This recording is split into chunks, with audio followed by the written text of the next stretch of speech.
Halo guys, assalamualaikum warahmatullahi wabarakatuh. Terima kasih yang udah setia channel-channelnya Tizam Official lagi. Semoga kalian selalu sehat, berkabar kalau untuk kita semuanya. Gimana kabar kalian sehat? Alhamdulillahirobbilalamin. Kayak semua ras masalah kasam mendoakan yang lagi sakit Allah sehatkan, teman kasam yang berjuang di rumah majikan tentunya diberikan kekuatan sampai finish. Teman kasam yang bahagia juga tentunya jangan lupa bersyukur. Kaisam udah nongol, Kaisam udah nongol. Kaisam mau gibahin yang gulat ya Kaisam ya di Mefu ya. Kenapa sih itu Kaisam? Jangan tanya sama kayak Disam mah cuma gibahin aja ya kan. Makanya buat kalian yang nggak sreg sama channelnya Kaisam, nggak apa-apa di-skip aja. Ini buat teman-teman kayak Disam yang mau sama-sama belajar ya. Sama-sama belajar, sama-sama bersilaturahim, berkomunikasi gitu kan. Jadi apa namanya, video kayak Tisam ini supaya kalian itu nggak alone ya kan, jadi nggak merasa sendiri. Yang cuci piring ada yang nemenin, yang nyapu ada yang nemenin gitu kan, yang cuci WC ada yang nemenin, awas aja handphonenya kecemplung, ya nggak sih? Wih, sekalian udah pakai baju baru yang keberapa ini hari ini?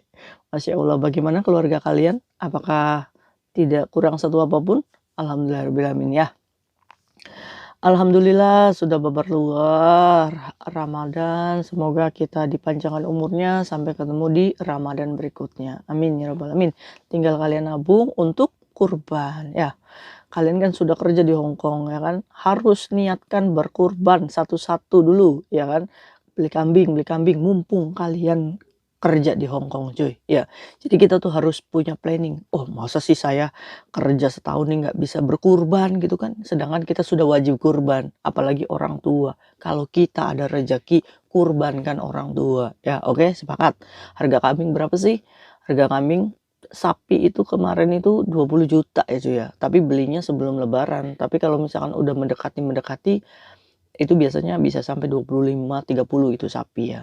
Tapi kalau misalkan memang tidak ada untuk kurban sapi gitu kan, ya udah satu-satu aja, kambing, mulai dari orang tua dulu kurbankan. Kita sebagai anak jangan pernah merasa rugi untuk mengorbankan orang tua ya cuy ya. Karena orang tua dari kita kecil aja nggak pernah rugi gitu kan. Orang tua saya nggak gitu Kaisam dari kecil. Ayo belajar memaafkan, karena saat kita tidak memaafkan dan dendam terus di hati kita, maka apa yang terjadi? Lahirlah mental, kelainan mental, trauma masa lalu. Ayo nih buat teman-teman kayak Cisam yang ada di Hong Kong ya, kenapa kalian tuh suka marah-marah, suka nangis sendiri, suka stres? Karena apa? Karena kalian masih mengingat dendam masa lalu kalian. Ayo mulai sekarang belajar diperbaiki bersama-sama yuk. Ya kan? Kita tuh buat apa sih cuy? Hidup kita sudah diukur ya, ibaratnya apa gitu kan, ya kan umur kan sudah punya Allah ya. Jadi masa iya sih kita mau hidup di lingkungan seperti itu aja, mengingat bapak kita yang selalu mukulin kita, kita mengingat ibu kita yang selalu menceritakan keburukan kita walaupun anaknya ke orang lain, itu kan banyak yang terjadi ya. Nah, kita ini sudah di titik dewasa gitu kan. Ya kalau misalkan kita masih dendam sama tingkah laku mereka gitu kan, yang ada kita sendiri yang sakit hatinya. Kita sendiri yang, apa namanya, kacau hidupnya. Maka dari itu, ayo bismillahirrahmanirrahim, perbaiki sama-sama, oke? Termasuknya nih kejadian ini yang ada di Mifu, ya kan? Kemarin tuh setelah Idul Fitri ya, setelah sholat Id, jadi tuh tahu nggak dari MTR tuh kan masuknya ke pasar ya. Nah yang biasa yang duduk-duduk kalian itu kalau libur kan di situ kan sholat Idnya kan di situ ya. Kan ada turunan dari plaza itu menuju ke pasar ya. Nah, di situ tuh terjadinya pertingkaian, barongan. Itu yang bikin VT musiknya itu dongjeng ya kan. Ada bae ya kan. Kalau misalkan kalian ribut itu, kayak Tisam nggak nyari-nyari kabar, kalian tuh pada di-share aja mama, "Kaisam, seru ini." Jadi bener apa kata kalian gitu kan. Emak-emak tua kaplak yang 1, 2, 3 tuh ya sukanya gibah, tapi alhamdulillahnya tuh pada mau belajar gitu kan. Jadi kan mama yang dengerin video Hayatism tuh nggak akan mungkin ngelakuin itu ya kan. Yang ngelakuin itu berarti bukan Gen 1, 2, 3 itu. Sepakat ya? Gen 1, 2, 3 mah udah pinter-pinter. Ah, inget ah nantinya dapat sel prodeo 1 tahun dendanya 5.000 ya kan. Kan banyak juga yang ngomong, "Alah jangan percaya sama Hayatism. Nggak mungkin orang polisi itu cuma nyatet ID kita aja." Lah, kalau kita menyederhanakan sebuah pelanggaran seperti itu aja, ya mau jadi apa gitu kan? Bukan kayak Tisam yang ngomong, tapi aturan Hong Kong dan hukum Hong Kong yang menyatakan seperti itu. Kalau kita berkelahi di tempat umum, maka saat kita dipokingkan orang lain, nah itu kita bisa dianggap bersalah. Apalagi korbannya yang dipukul sama kamu melakukan visum, yang kasusnya Jackie Chan, inget nggak? Nah, itu bisa melaporkan polisi. Tapi kayak Tisam, kemarin itu Jackie Chan itu libur kayak Tisam. Bisa keluar Hong Kong? Bisa, karena apa? Karena dia kan dijaminkan sama majikannya. Saat dia dijaminkan sama majikannya, dia itu bisa melakukan aktivitas normal. Tapi hukumnya itu masih berlanjut, dia masih wajib lapor, wajib lapor. Tapi kayak kalau kasusnya Jackie Chan itu dia pulang, terus dia nggak balik lagi ke sini, ya sampai visanya finish. Kalau sampai visanya finish, dia masih ada di Indonesia, ya dia nggak akan masuk, nggak akan bisa masuk ke Hong Kong. Karena apa? Karena masih terjerat criminal case. Tapi kalau misalkan Jackie ini masuk lagi sebelum visanya habis, ya dia bisa masuk, ya kan? Dan hukum itu masih continue, gitu ya. Oke, kenapa sih kemarin itu kalian jotos-jotosan? Semuanya tuh pekerja migran Indonesia ya. Dugaannya ya mereka itu, ya kita nggak pernah tahu gitu, mereka punya majikan atau enggak. Cuma kabar yang beredar ini kan dari sebuah video. Jadi video itu menggambarkan 2 orang perempuan yang sedang adu jotos, ya kan. Terus satunya tiba-tiba terkapar, kayak pingsan gitu kan. Nah, pasti kan bertanya-tanya, kenapa sih mereka itu sampai jotos-jotosan, ya kan, dendam pribadi. Ternyata kayak itu saya baca komentarnya, itu mereka itu nggak saling kenal. Mungkin yang ada di situ kesaksiannya coba luruskan di komentar ya. Untuk apa namanya, supaya mama ini nggak kepo. Ya salahnya video ini sudah menjadi publik gitu kan, sudah jadi perbincangan publik, ya nggak jadi masalah apa namanya, dibahas bareng-bareng gitu kan. Ada nggak nih edukasi yang bisa kita ambil bersama? Jadi si jaket warna hitam itu tuh yang biasa jualan gorengan katanya di situ, ya kan. Setiap hari jualan gorengan, ada majikan nggak? Nanti ya Tisam ini dibenci.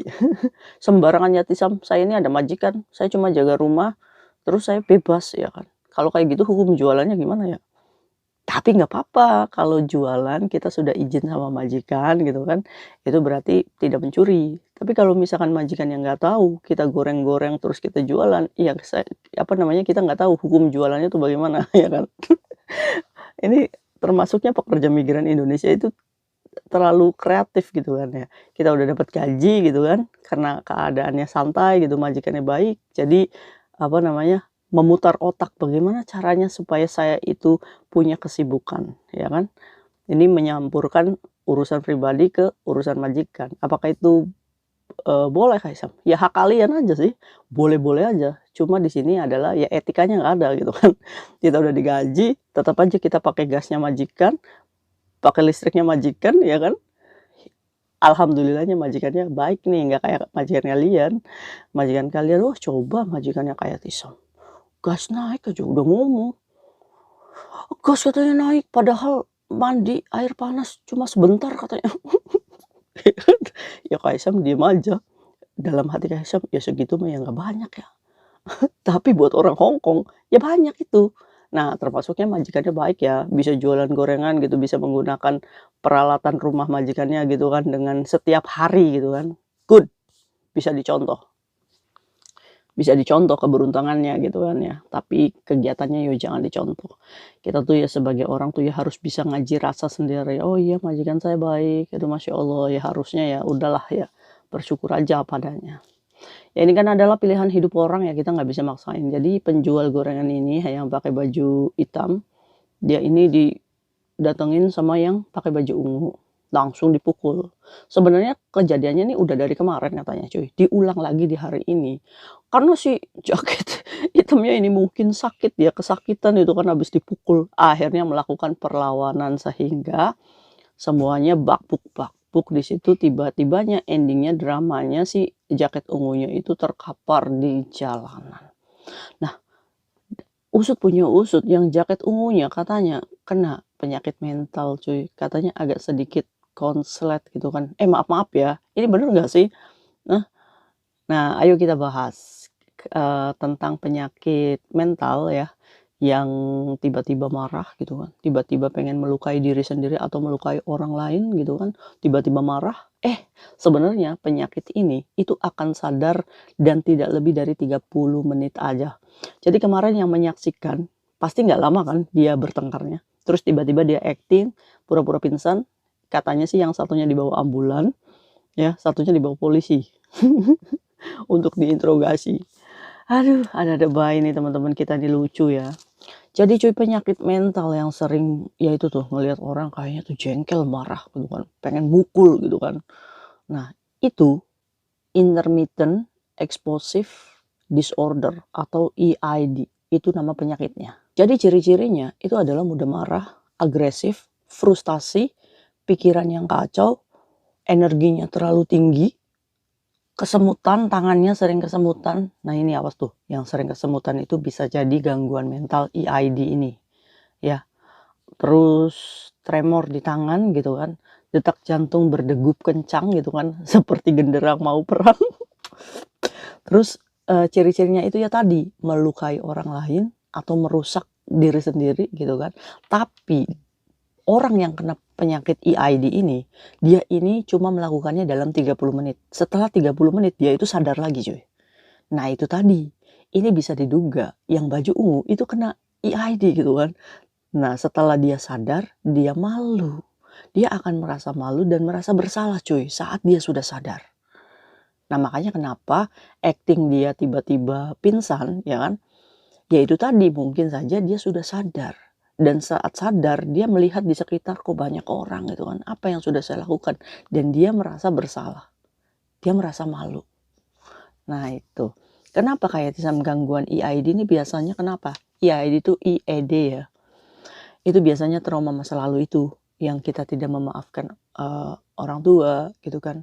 Terus genetik ya, kalau kita udah berbicara genetik itu susah, keturunan. Nah, jadi dari nenek moyang, buyut, apa, itu tuh udah genetik. Nah, bagaimana untuk memutus genetik itu? Kita harus bisa melawan di gennya kita, ya kan? Kita nih udah sadar, oh saya ini punya kekurangan nih. Oh ini nih faktor genetik nih, bapak saya begitu. Misalkan nenek saya begitu. Saya harus merubah untuk generasi saya berikutnya. Jadi dimulai dari generasinya kita nih, kita harus mulai sadar untuk memutus faktor genetik itu. Kita rubah pelan-pelan, kita sembuhkan pelan-pelan. Untuk apa? Untuk menyelamatkan generasi-generasi kita supaya tidak terkena penyakit mental turunan. Ya kan? Ya walaupun perjuangan kalian itu nggak mudah kalau faktor genetik ya, tapi insya Allah, Allah tuh maha tahu dan maha melihat perjuangan kita gitu kan. Makanya kita harus punya sadar. Oke?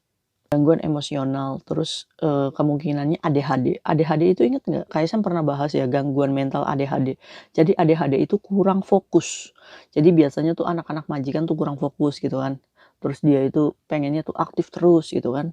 Nah buat kalian juga kurang fokus itu. Nah itu juga bisa, termasuknya gangguan IED ya.